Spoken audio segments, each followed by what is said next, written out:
Welcome to Scale Model Basics. I'm Aaron Skinner. Pre-shading. This is a technique that allows you to change the tone of the upper colors on your model by applying different base colors.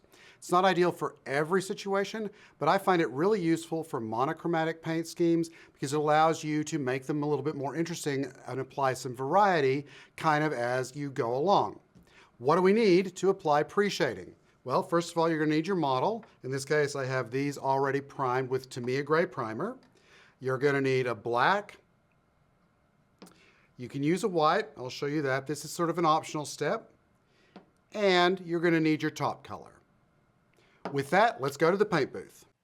So the first thing I'm going to do is I've got black in the airbrush, and I'm going to spray thin lines along the panel lines here.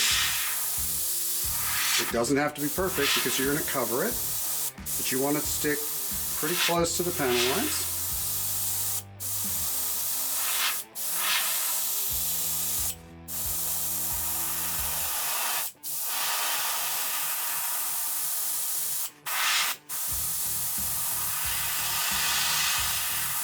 So that's how it works on a chip.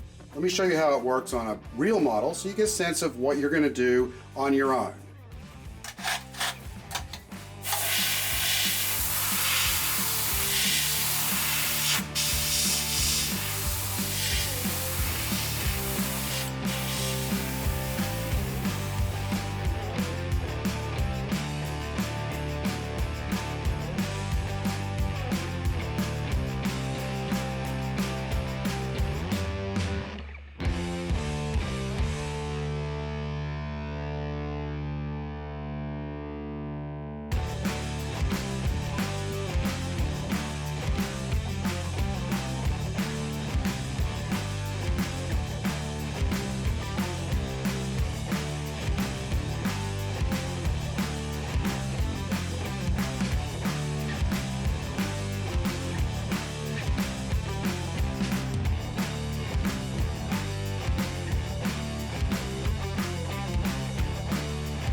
So you get the idea, we're shading all of the lines and details.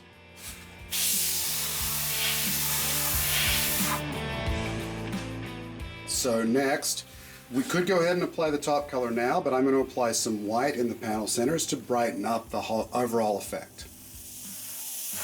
You're trying to get the centers to look fairly bright, and you can pull it out close to the edges of the black. Like I said, this is not necessarily a given, this is sort of an optional step, but it will brighten the colors where they sit on the upper layer.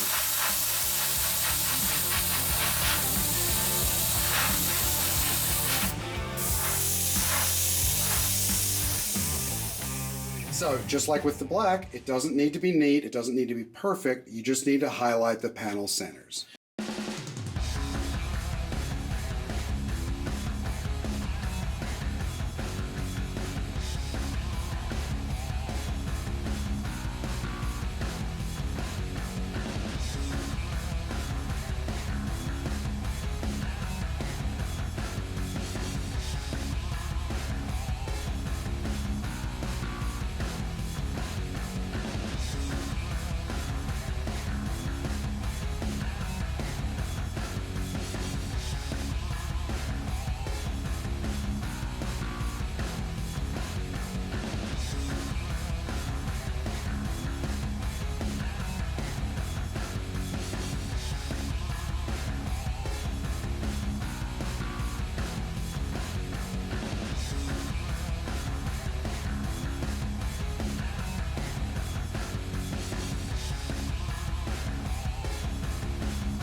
Now that the pre-shading's done, it's time for the top coat.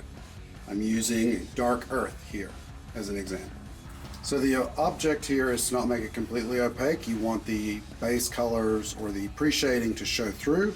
So I'm starting by spraying into the panel centers with the upper color, keeping it thin.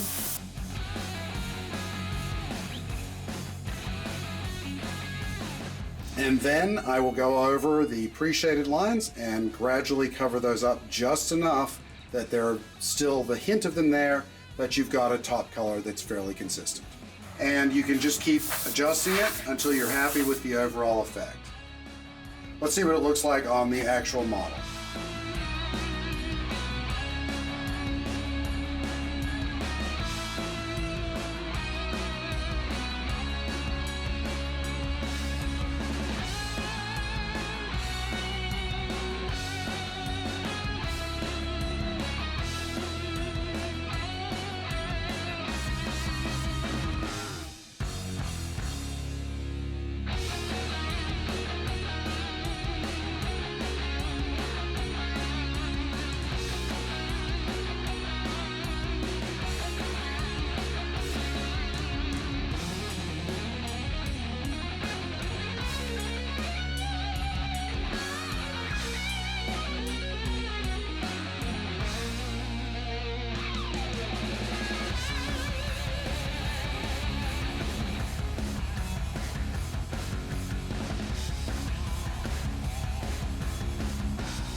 That's the basic process for pre-shading. As you can see, the dark pre-shading leaves a hint of the structure of the vehicle or whatever it is you're building along those panel lines or other recesses.